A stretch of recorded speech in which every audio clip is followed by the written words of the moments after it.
Hi everyone, Claudia here from Light and Clarity. I wanted to talk today about just two topics about the aura, which I did say I'll talk a little bit about. So just briefly I'll talk about the aura, and I'm also going to talk about how to be more clairvoyant and what you can do that will stimulate the third eye and the intuition. So I might start with that first. So the best ways in which it is when you want to sharpen your intuition, stimulate your third eye, what's going to assist you to hear spirit more easily, especially when they're coming in and pressing ideas upon you, coming in cognitively, bringing ideas upon you. You think, aha, I didn't think of that before, I'm going to go and do that, and that's them bringing in the ideas to assist you, your holy teams. So the way in which I really make sure that my clairvoyance grows and sharpens, and the way in which I do suggest to clients, I'm going to suggest them to you. Now they are very basic, but when you do them together, they're very powerful. Alright, so one of the things that I do is I try to not drink a lot of alcohol. Alright, so when I know I'm working with clients, well really, when I work with my clients during the week, Monday to Thursday, I don't drink alcohol if I can avoid it. Alright, because when you cut down your alcohol content, it allows your intuition to be sharp. It allows your third eye, your psychic abilities, to really work much better, because you're able to hear spirit much better. It's like when we drink alcohol, it's like a very thin layer comes over us, and you can't hear them as loudly or as clearly. You can still hear them, but it's not as clearly as it could be. So having less alcohol, certainly you can drink alcohol Friday and Saturday nights and Sunday nights if you so choose. But if you can cut it down, even if it's during the week you still want to drink it, cut it down a little bit, rather than having 2 glasses of wine or 1 glass of wine, have half a glass of wine with your meal. You don't have to do it, it's just a tip. The other thing they do suggest you do is being out in nature each day, touching the flowers and the plants will relax you, will allow you to shed the energies of what you've taken on that day. Because being around plants, being around trees, touching the flowers really does that releasing, really relaxes you. I always have 2 bunches of flowers in my house. I buy them every second week, and once they die, I remove them. You never ever keep dead flowers in the house. You always remove dead flowers. I'll just say that. So I always have flowers around me inside the home. Some of you will probably have plants inside your house, and I'm also outside in nature. That also assists with opening the third eye, going for a walk in nature, really looking at the trees and touching them and looking at the plants and just enjoying being around nature. So that does assist. It brings a lot of clarity in, as well as helps with opening up the third eye. Some of the other things I use as well is lavender oil, essential lavender oil. I used to use that in the early days. So I would buy essential lavender oil and I'd place it over the third eye, moving in a clockwise direction over my third eye. You will find when you do that, the third eye starts to move and stimulate. You'll find that there's movement around the third eye. So essential lavender oil, placing that over the third eye, rubbing it in a clockwise direction. I also would place the lavender oil on my hands and with intention just rub it around my crown chakra as well. So I did this before I would channel, or before I was doing my clients back in the early days. I would use those to clear me. It's also good to put lavender oil on your pillow slip at night when you feel you need it. This helps to clear the aura. In fact, I might do that tonight. It's good, thank you Spirit. This helps to clear the aura. So it's good sometimes to have on the pillow slip once or twice a week to clear your aura, especially when you've been around people who have been quite difficult to be around. Or you've been in a crowd of people, you've come home and you feel drained. It's good to do that. It does clear the aura, putting it on the pillow slips as you're smelling it as you go to sleep at night. Some of the other things that you can do is, drinking a particular lavender tea. Now, back in the day, I did drink a bit of lavender tea, fresh organic lavender tea. I found it a little bit difficult to drink because it didn't taste so great, but it does help if you can have a small shot of it. I'm just giving you ideas. You don't have to use all of them. You might just choose one of the suggestions I'm giving you, or 2 of them, whatever suits you.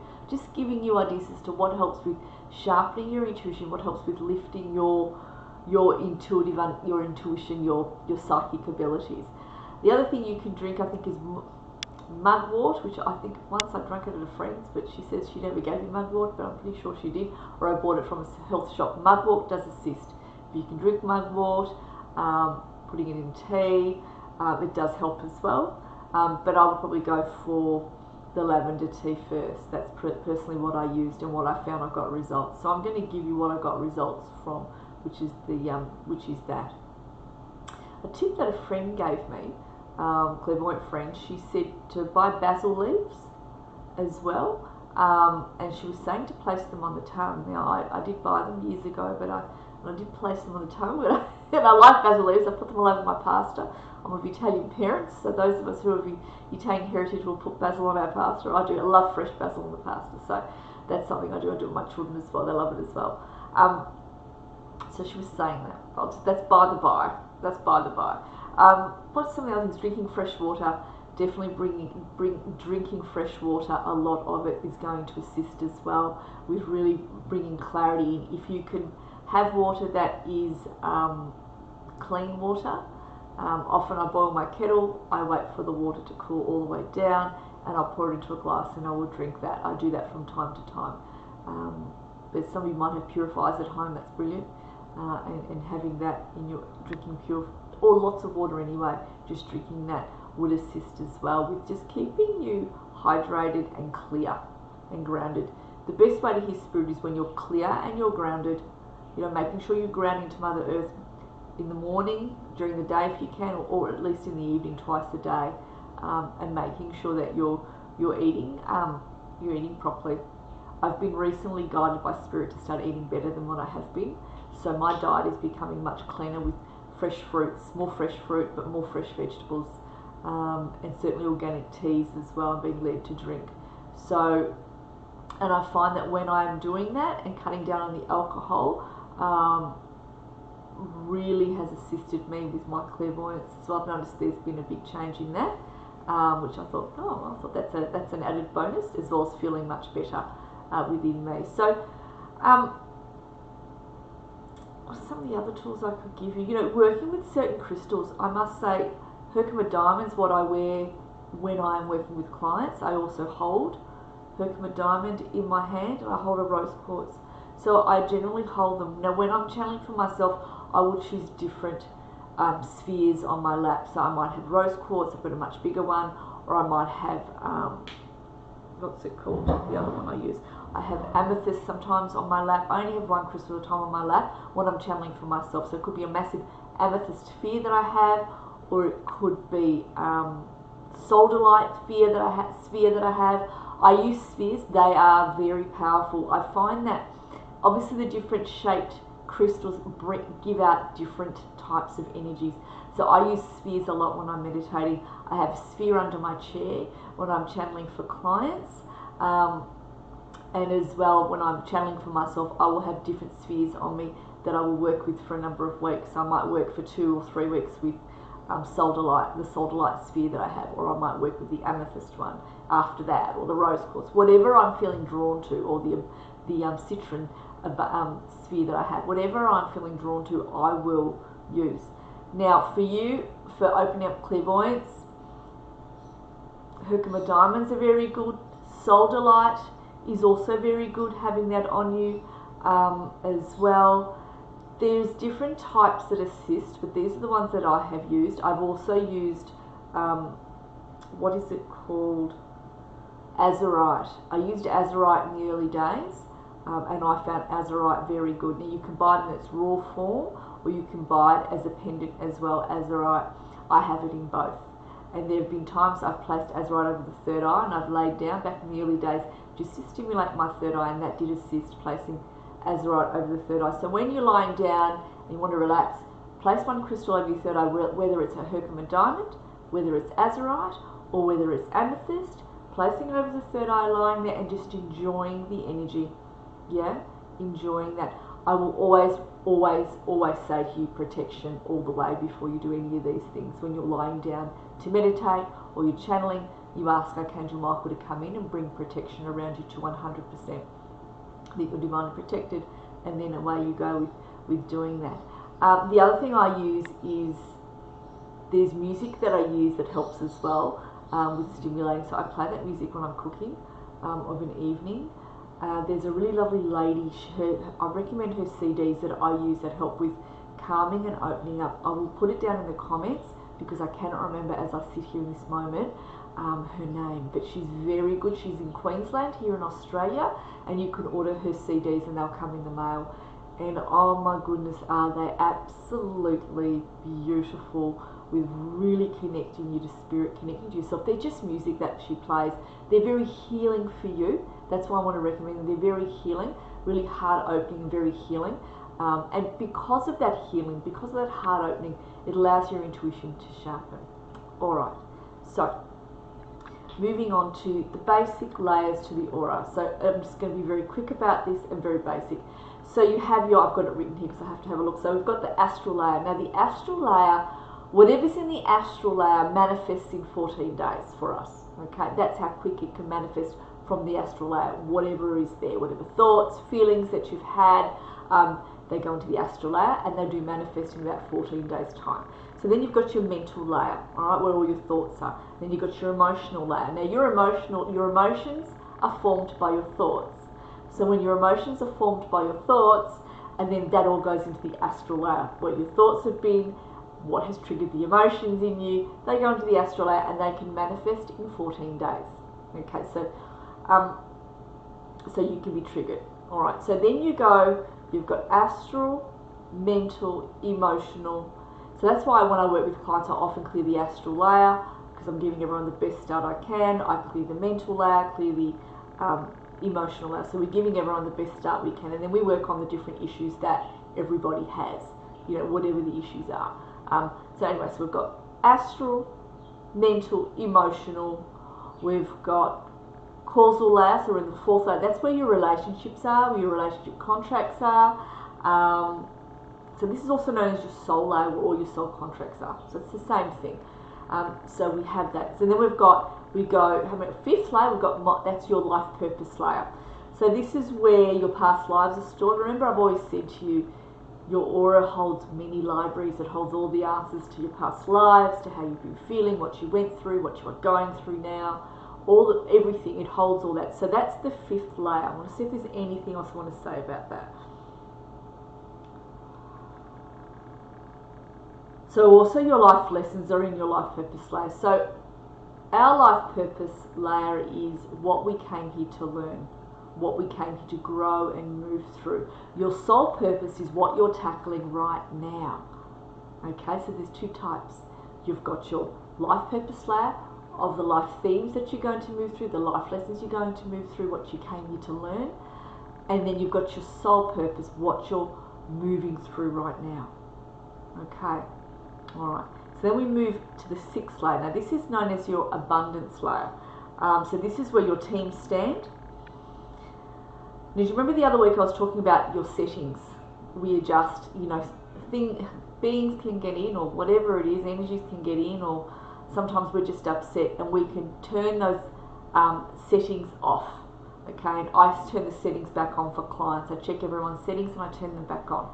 So those settings are to do with your abundance, those settings are to do with being able to hear spirit, those settings are to do with your mental health, they're to do with a lot of different things. So we look and we look at that. So that's your abundance layer.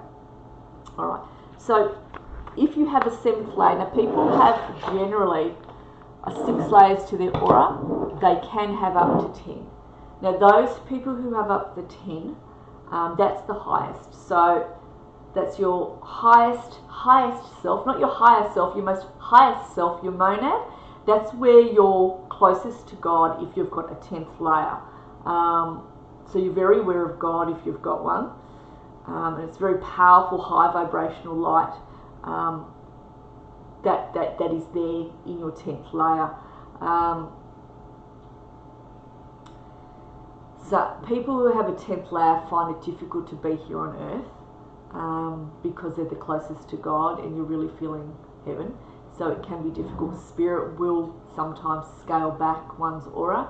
So if people are not able to cope with the 10th layer or 9th layer or 8th layer, they'll scale it back to 7 or 6.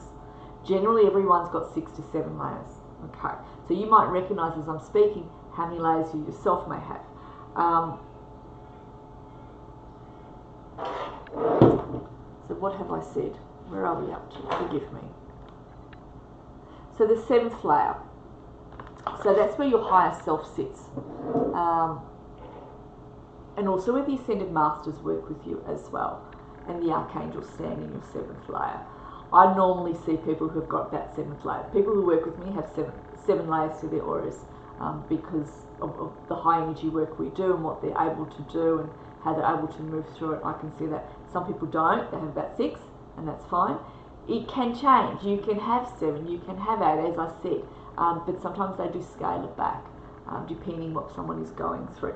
So if you've got an 8th layer to your aura, what is the 8th? This is the layer known as the layer of knowledge.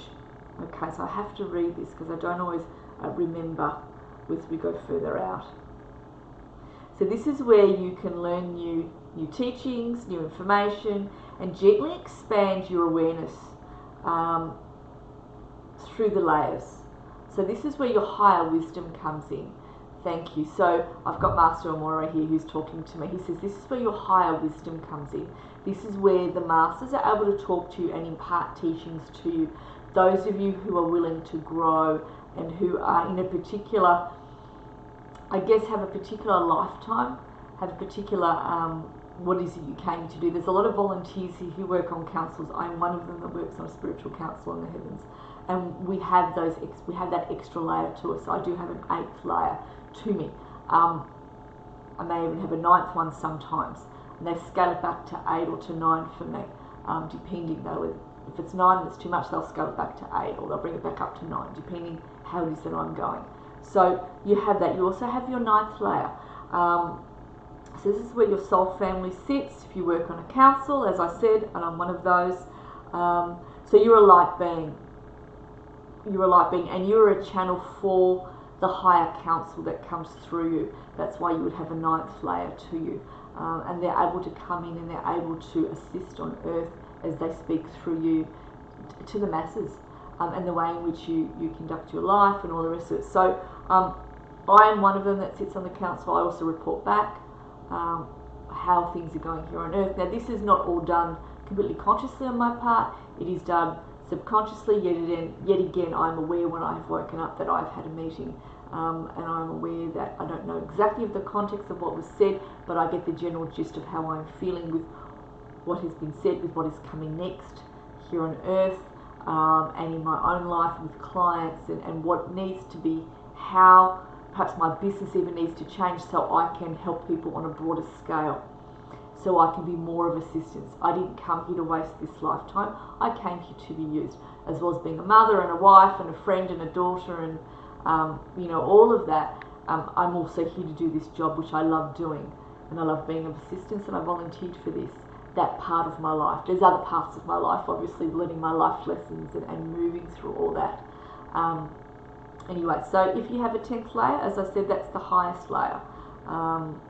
That's where your highest self you are in contact with, your monad self, and you're the closest to God's source. So, and you're really, in those energies. As I said, yeah, some people who have that 10th layer, or most people really find that difficult. They can only hold it for so long, and Spirit says we need to scale that back now to the 8th layer or the 9th layer, at a way where they can cope, because we are here on earth. We need to be grounded. There's no point in me being on the moon and in the stars. I can't help you. And no point in me talking about the moon and the stars. Oh, that's very interesting, Claudia told us this, but that doesn't help me with my husband or my business or my children or whatever. I need to be on the ground running, and they know that. So they try to keep everyone as grounded as they can. There's different types of people, different types of teachers like myself who work with different groups of people. They work where they are needed. They go where their skills are most needed. I am needed on the ground running with all of you, so I understand where you are coming from. I have other people that I know that are not on the ground running. They're actually coming from, they're talking about the moon and the stars, if you like, in different dimensions, and they're playing up there, and they're doing that with students. I do sometimes teach that. I have taught that, but the one thing I always say to each and every one of you is, I have seen people, clairvoyants, who have played too long up there, and they weren't great afterwards because they didn't want to be here anymore, because the energies up in the higher realms are very, very alluring, because it is lovely to be home in heaven. It is absolutely lovely. You know, you've heard of souls that cross over, but they come back, but they don't want to come back. And when they come back, some of them are suffering depression. People are suffering depression because they felt so beautiful up in heaven, and it's so different being down here. It's so challenging, yeah, because of the earth energies, and fair enough as well. But all right, well, many more blessings. I hope you enjoyed today's talk. I'll connect I will connect with you all again soon. Have a beautiful weekend. Thanks, everybody.